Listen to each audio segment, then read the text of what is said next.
Alors, bonjour à tous, bienvenue donc dans cette deuxième leçon sur les systèmes discrets du cours de dynamique des structures. Donc je vous rappelle on s'était intéressé à l'amortissement, on avait étudié le cas où l'amortissement mu était supérieur strictement à 1 ou était égal à 1, ce qui représentait les frontières entre les mouvements oscillants et non oscillants, et donc on va voir le troisième cas, lorsque mu est compris entre 0 et 1. Donc dans ce cas, on a un discriminant qui est négatif, et donc la solution de l'équation différentielle du second ordre va s'écrire de la façon suivante, d'accord? Donc classiquement, un AE de R1t plus B de R de t, avec les racines qui sont ici complexes et conjuguées, voilà, qui s'expriment en fonction de mu oméga et donc le complexe.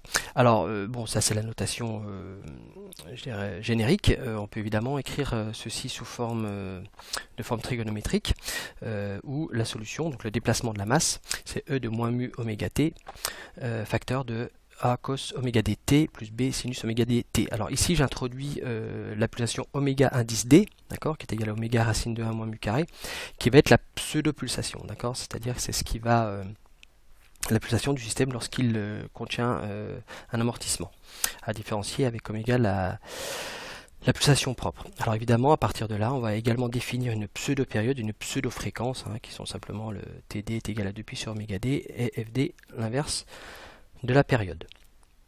Alors, donc le déplacement du solide va suivre le profil suivant. Donc vous voyez qu'on va observer un certain nombre d'oscillations au cours du temps, et puis le solide va retourner à sa position d'équilibre. Voilà. Alors dans ce cas, on parle d'amortissement faible ou sous-critique.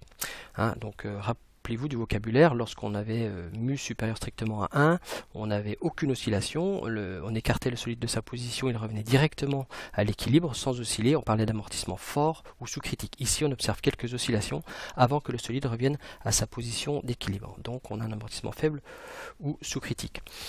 Alors cet amortissement donc, qui existe au sein du système a pour effet d'allonger la période des oscillations. En effet, vous avez vu la formule de oméga d en fonction de oméga, donc oméga d est plus petit qu'oméga, la période étant égale à 2pi sur oméga d. Si oméga est plus petit, effectivement la période va s'allonger, donc on va avoir un ralentissement du mouvement.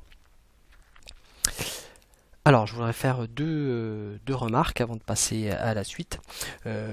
Premièrement, que la courbe du rapport des périodes, donc de t sur td, ou du rapport des pulsations, comme vous le voulez, oméga d sur oméga, est égal à la racine de 1 moins mu carré, donc cela représente un arc de cercle que je vais illustrer ici. Voilà, donc quand on a un amortissement très très faible, par exemple si on a mu qui est proche de 0, bon évidemment on a peu d'influence sur le rapport des périodes, c'est-à-dire que Td va être proche de T, et plus l'amortissement est important, plus la différence se creuse entre T et Td. Voilà, donc je vous ai donné ici la valeur approximative pour un acier.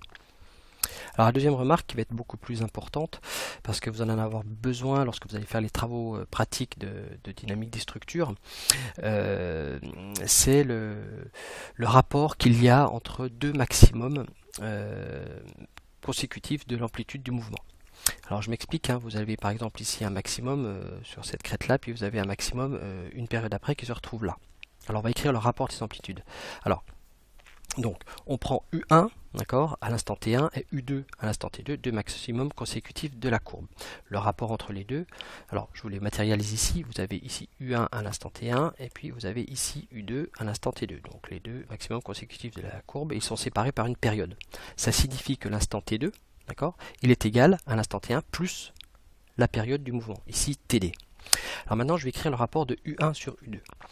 Donc j'ai repris les solutions, donc au numérateur, bon, c'est très simple, et au dénominateur, vous écrivez strictement la même chose avec T2, et j'ai remplacé T2 par T1 plus TD. D'accord? Donc ici T2, vous avez T2 ici, et T2 ici. Alors, que peut-on observer sur ce rapport? On peut faire de grandes simplifications, vu que le cosinus et le sinus sont périodiques et de période TD. Alors on peut simplifier les deux termes entre crochets, puisqu'ils sont égaux. Donc il ne reste que les exponentielles. Vous avez ici l'exponentielle de moins mu oméga T1, sur moins mu oméga T1 plus Td. Donc vous pouvez simplifier par moins mu oméga T1. Il ne reste finalement au dénominateur que E de moins mu oméga Td. Pour le rapport que je passe au numérateur, donc je me retrouve avec le résultat suivant. Donc vous voyez qu'on a une très très grande simplification. Donc on a le rapport de U1 sur U2, d'accord, qui est l'exponentielle de mu oméga Td. Donc l'amortissement, la pulsation du système, et puis la période. Alors, je continue, je passe au logarithme, d'accord, du rapport, donc je fais disparaître l'exponentielle, et puis je fais apparaître ensuite oméga d. Alors pourquoi je fais apparaître oméga d? Pour faire intervenir en fait que le coefficient d'amortissement. Donc ce qu'il faut retenir, c'est qu'ici le rapport, le logarithme du rapport de U1 sur U2, mais le rapport de U1 ne dépend que du coefficient d'amortissement. Alors on peut simplifier si vous voulez, hein, en général mu étant faible et puis mu étant levé au carré, on peut faire une approximation suivante, à savoir que le logarithme du rapport de U1 sur U2 est environ égal à 2 pi mu. D'accord?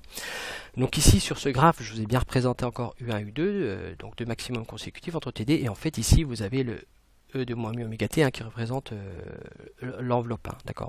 Donc là, vous pouvez de fait déterminer la décroissance de l'amplitude entre deux amplitudes consécutives. Donc le rapport entre deux maximums, comme je vous l'ai déjà dit, n'est fonction que du facteur d'amortissement. C'est vraiment ce qu'il faut retenir. Alors je vous ai fait un petit exemple. Si vous prenez un coefficient d'amortissement qui est égal à 0,1, l'amplitude entre deux oscillations consécutives va être divisée par 2. Parce que le logarithme est environ égal à 0,6. Donc si vous repassez à l'exponentielle, vous trouvez que le rapport de U1 U2 est environ égal à 1,8. Voilà pour vous faire un exemple. Okay.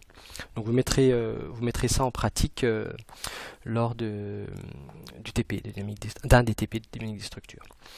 Alors je vais faire deux petites sections encore un petit peu plus particulières que je vous livre ici pour votre culture scientifique. Alors on parle, dans la littérature, on trouve un amortissement négatif, c'est le cas où mu est compris entre moins 1 et 0 strictement. D'accord ? Alors dans ce cas, la solution, elle est exactement de la même forme lorsque le mu est compris entre 0 et 1, d'accord, que je vous ai rappelé ici. Il n'y a absolument aucune différence. Mais ce qui va changer, c'est que le terme que vous avez en facteur ici devant le terme entre crochets, lui ne va pas être négatif, mais va être positif. Donc l'enveloppe en fait de vos oscillations ne sera pas du tout la même puisqu'elle va être cette fois croissante, d'accord. Donc vous avez une amplitude des oscillations qui est une fonction croissante du temps. C'est-à-dire qu'ici, le terme en fait qui est dans l'équation différentielle que vous allez résoudre, qui est CU point, en fait apporte de l'énergie au système au lieu d'en enlever, d'en consommer. D'accord. Alors bon, ce sont des termes des cas très particuliers. Alors j'en ai que deux à vous citer. En général, il s'agit d'un solide qui est plongé dans un écoulement fluide qui vient donc apporter cette énergie. Alors c'est le cas ça peut être le cas d'un avion en vol qui subit un vent qui va venir un petit peu apporter de l'énergie. On parle d'amortissement négatif, je trouve ça un peu maladroit, mais c'est le cas. Ou alors les tubes de générateurs de vapeur dans les centrales nucléaires peuvent être rencontrés à ce genre de choses avec la circulation du fluide également. Voilà, bon, je vous donne ça pour votre gouverne. Un autre cas pour le vocabulaire, c'est l'amortissement de Coulomb. Alors, c'est lorsque l'amortissement est défini par frottement. On utilise le modèle de Coulomb. Alors ce modèle stipule que la force de frottement qui s'oppose au mouvement, donc on appelle Ft, c'est la force tangentielle qui s'oppose au mouvement, est proportionnelle à la force normale au contact, qu'on appelle Fn. Désolé pour les abréviations. Et elle va être opposée évidemment à la vitesse de glissement entre les surfaces de contact. Donc on définit ça de la façon suivante, c'est-à-dire que la force tangentielle en valeur absolue, parce qu'elle s'oppose à la vitesse, est égale à une constante alpha fois la force normale au contact. Donc alpha, on appelle ça le coefficient de frottement. Donc voilà comment on peut définir, c'est vraiment l'amortissement de Coulomb par frottement. Alors je vous parle d'un cas particulier, c'est que si l'amortissement en fait entre deux matériaux par exemple est de type sec, on parle d'un frottement sec, alors la décroissance des amplitudes au cours d'un essai de lâcher est une fonction linéaire du temps. Donc je vous l'ai représenté sur ce petit graphe. Vous vous souvenez, avant on avait des exponentielles, ici on a une exponentielle pour la décroissance, là on a une fonction linéaire, d'accord. Alors ça signifie quoi? Ça signifie que par exemple, quand on étudie un système, si on l'écarte de sa position, on le lâche, on obtient les oscillations. Si on trace une droite qui passe par chaque sommet des amplitudes et qu'on obtient une droite, alors on peut déjà qualifier le frottement et dire que c'est un frottement de type sec et non pas visqueux, comme ce qu'on a vu précédemment. Voilà. Je m'arrête ici pour la première partie de cette leçon. Suite à la deuxième section.